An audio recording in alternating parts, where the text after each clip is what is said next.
దేవుని అతి పరిశుద్ధ నామమునకు మహిమ కలుగును గాక. మీరంతా క్షేమమని మీ క్షేమం కొరకే ప్రార్థిస్తూ ఉన్నాం. మీరు దినదినము దేవునికి చేరువవుతూ ఆధ్యాత్మికంగా అభివృద్ధి పొందుతున్నారని నమ్మి దేవాదేవుని ఎంతగానో స్తుతిస్తున్నాను. ఆ చేరువయ్యే క్రమంలో ఈ హోప్ ఫర్ టుడే వాక్య ధ్యానాలు మీకు ఎంతగానో ఉపయోగపడుతున్నాయని నమ్మి దేవుని ఎంతగానో స్తుతిస్తున్నాను. మాకు కూడా దేవుడు చూపిస్తున్న కృప ప్రార్థనాపూర్వకంగా ఈ ధ్యానాలను మీ ముందుకు తీసుకొని రావడం. ఈ దిన హోప్ ఫర్ టుడే వాక్య ధ్యానంలోనికి మిమ్మల్ని ఆహ్వానిస్తున్నాను.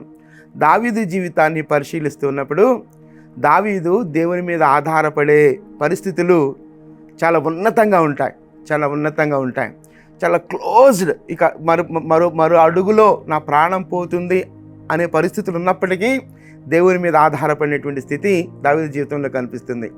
అలాగే ఆ ప్రతి పరిస్థితుల్లో దావీదును దేవుడు బలపరిచిన స్థితి, ఆ ప్రతి భయము నుండి దావీదును దేవుడు విడిపించిన స్థితి కనిపిస్తుంది. అలాంటి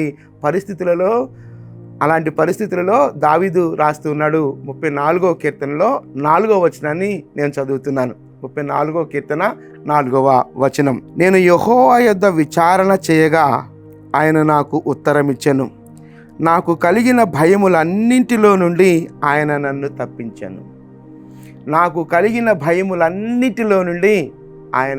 తప్పించెను. దావీదు జీవితం సజావుగా సాగినట్లుగా మనకు కనపడదు. సౌలు చేత తరమబడడం, ఆ తర్వాత అబ్షాలోము చేత తరమబడడం, చాలా భయంకరమైన పరిస్థితుల నడుమ దావీదు జీవితం కొనసాగబడింది. చాలా భయంకరమైన పరిస్థితుల నడుమ దావీదు జీవితం కొనసాగబడింది. అలాంటి పరిస్థితుల్లో ప్రతి పరిస్థితికి చాలిన దేవుడు నాకున్నాడు అనేటువంటి భరోసా, అనేటువంటి విశ్వాసాన్ని ఎప్పటికప్పుడు దావీదు పొందుకుంటూ ఉండేవాడు. ఇదిగో చీకటిమయమైన పరిస్థితులు నన్ను చుట్టూ అలుముకున్నాయి, అయితే నా దేవుడు నా చీకటిని వెలుగుగా చేసే దేవుడు. ఇదిగో భయం నన్ను ఆవరిస్తూ ఉంది, భయం నన్ను చుట్టుకొని ఉంది, అయితే ఆ భయం నుండి దేవుడు నన్ను తప్పించే దేవుడు. ఇలాగూ ప్రతి అడుగున దేవుని మీద ఆధారపడినటువంటి జీవితం దావీదుది. అలాంటి ఆ జీవిత అనుభవం నుండి రాస్తున్నాడు దావీదు. ఆ వచనాన్ని నేను మరలా చదువుతున్నాను. 34వ కీర్తన 4వ వచనం. నేను యెహోవా యొద్ద విచారణ చేయగా ఆయన నాకు ఉత్తరమిచ్చెను. నాకు కలిగిన భయములన్నింటిలో నుండి ఆయన నన్ను తప్పించాను. దేవుని యొద్ద నేను విచారణ చేస్తే ఆయన నాకు ఉత్తరం ఇచ్చాడు. నాకు అనేకమైన భయాలున్నాయి. ఆ ప్రతి భయము నడుమ నాకు దేవుడు తోడుగా ఉన్నాడు. అది గాఢాంధకార లోయ అయినా కావచ్చు, భయంకరమైన లోయ అయినా కావచ్చు, చాలా వ్యాలీ ఎక్స్పీరియన్స్, చాలా కృంగిన స్థితి కావచ్చు, చాలా ఉన్నతమైన స్థితి కావచ్చు, ప్రతి పరిస్థితికి చాలిన దేవుడు. అయితే నా జీవితంలో ప్రతి భయము నుండి దేవుడు నన్ను తప్పించాడు. నాకు కలిగిన భయములన్నిటిలో నుండి నా దేవుడు నన్ను తప్పించాడు అని రాస్తూ ఉన్నాడు ఆ కీర్తనలో. ఒకసారి ఆలోచిద్దాం. దావీదు దేవుడే నీ దేవుడు, నా దేవుడు. దావీదు పొందుకున్నటువంటి అనుభవాల నుండి దేవుడు ఏ విధంగా తనను తప్పించాడు ఆ విషయాలు రాస్తున్నప్పుడు ఆ పాఠం లేకపోతే ఆ మాటలు మనకు ప్రోత్సాహకాలుగా ఉండాలి.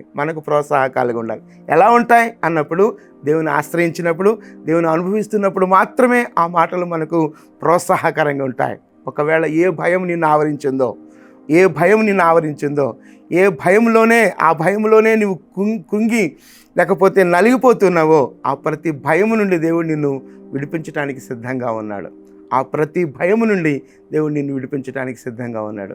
అది ఏ భయమైనా కావచ్చు. నీ వ్యాపారంలో నష్టం వచ్చిందా, ఇంకో దేవుని వైపు చూడు. నెక్స్ట్ తదుపరి లేకపోతే ఆ నష్టాలను బట్టి అప్పుల వాళ్ళు నిన్ను ఇక ఏం చేస్తారో తెలియనటువంటి పరిస్థితిలో ఉందా, అలాంటి భయాల నడుమ దేవుని వైపు చూడగలిగితే ఆశ్చర్యం ఎలా ఆ పరిస్థితి నుంచి బయటికి తీసుకొని వస్తాడో నువ్వు ఊహించలేవు. లేకపోతే భవిష్యత్తు యవనస్తులుగా భవిష్యత్తు గురించి ఆలోచిస్తున్నప్పుడు నా భవిష్యత్తు ఏ విధంగా ఉండబోతుందో అనేటువంటి భయం నీకున్నప్పుడు నీ భవిష్యత్తుని ఎరిగినటువంటి దేవుడు నీకున్నాడు. తల్లిదండ్రులుగా బిడ్డల భవిష్యత్తు గురించి, బిడ్డల భవిష్యత్ జీవితాలు ఏ విధంగా ఉంటాయనేటువంటి కన్సర్న్ కలిగి కలవరం చెందుతూ భయపడుతుంటే నీ బిడ్డల భవిష్యత్తుని ఎరిగినటువంటి దేవుడు నీ దేవుడు. ఏ స్థాయిలలో ఉన్నా, అది చిన్నవారైనా పెద్దవారైనా లేకపోతే ఇంకా యవనస్తులైనా, ఏ స్థాయిలో ఉన్నా ప్రతి వ్యక్తి జీవితాలకు తగిన విధంగా ఆయన సహాయపడే దేవుడు. ప్రతి వ్యక్తి జీవితాలలో ఎదురవుతున్న ఏ భయం ఉన్నప్పటికీ ఆ ప్రతి భయము నుండి విడిపించే దేవుడు మన దేవుడు. అదే అంటున్నాడు, నాకు కలిగిన భయములన్నింటిలో నుండి ఆ మాటను మరలా చదవనా? ఆ మాటను మరొకసారి మీ కొరకు చదువుతున్నాను. నాకు కలిగిన భయములన్నింటిలో నుండి ఆయన నన్ను తప్పించను. దేవుని యొద్ద విచారణ చేస్తే, దేవుని మీద ఆధారపడి దేవుని అడిగినట్లయితే, ఆయన సన్నిధిలో అడిగినట్లయితే ప్రతి భయము నుండి తప్పించే దేవుడు, విడిపించే దేవుడు. నా చీకటిని వెలుగుగా చేయు దేవుడు నా దేవుడు అంటాడు ఒకనొక సందర్భంలో దావీదు. ఒకసారి ఆలోచిద్దాం, ఎలాంటి చీకటి అలుముకున్నా, ఇక అంధకారమే, ఇక ఈ జీవితం ఇక ఇంతే, ఈ జీవితంలో ఇక ఈ పరిస్థితి నుంచి నన్ను ఎవ్వరూ మెరుగుపరచలేరు, ఈ పరిస్థితులు నాకు ఇక ఇంతే, ఇలాగే నా జీవితం ఉండబోతుంది అనే పరిస్థితిలో నువ్వు ఉన్నప్పటికీ దేవుని యొద్ద విచారణ చేయి, దేవుని యొద్దకు రా. ప్రతి పరిస్థితికి చాలిన దేవుడు, ప్రతి పరిస్థితికి తగిన విధంగా నీకు నాకు సహాయం చేసే దేవుడు. ఆ దేవుని వైపు చూద్దాం. ప్రతి భయము నుండి తప్పించే దేవుడు. ప్రార్థన చేద్దామా? ఏ కలవరం లేదా ఏ భయం నువ్వు ఎదుర్కొంటున్నప్పటికీ ఆ ప్రతి భయం నుండి తప్పించే దేవుడు నీకున్నాడు అనే భరోసా, అనే నిరీక్షణ మనం వాక్యం నుంచి పొందుకుందాం. ఇదిగో దావీదు జీవితం నుంచి మనం పొందుకుందాం. ప్రార్థన చేద్దామా? నాతో కలిసి, మీకు అభ్యంతరం లేకపోతే నేను ప్రార్థిస్తుండగా నాతో కలిసి ప్రార్థించాలని ఆహ్వానిస్తున్నాను. ప్రార్థన. కృపగలిగిన దేవా, దయగలిగిన మా తండ్రి, భయాలు ఏ రూపంలో ఉన్నప్పటికీ ప్రభువా, ప్రతి భయము నుండి, మాకు కలిగిన ప్రతి భయాల నుండి మమ్మల్ని విడిపించే దేవుడవు ప్రభువా. ఇదిగో దావీదు అదే రాస్తున్నాడు ప్రభువా, నాకు కలిగిన భయములన్నిటిలో నుండి నన్ను తప్పించను అంటున్నాడు ప్రభువా. నిజమే ప్రభువా, మా జీవితాలలో కూడా నీవు చాలిన దేవుడవు. మేము ఎదుర్కొంటున్నటువంటి ఏ భయమైనప్పటికీ ప్రభువా, ప్రతి భయము నుండి తప్పించే దేవుడవు నీవే. నీ పాదాల యొద్దకే మేము చేరుతున్నాం ప్రభువా. కనికరించమని, మా ప్రతి భయాల నుండి మాకు విడుదల దయచేయమని మీ కృపగలిగిన హస్తాల్లోనికి మమ్మలను మేముగా సమర్పించుకుంటూ ఘనత, మహిమ, ప్రభావాలు మీరు మాత్రమే పొందుకోమని యేసుక్రీస్తు అతి శ్రేష్టమైన నామంలో ప్రార్థించి స్తుతించి వేడుకొనుచున్నాం తండ్రి. Amen, amen. ప్రభు కృప నిత్యము మనకు తోడయుండును గాక. ఆమెన్.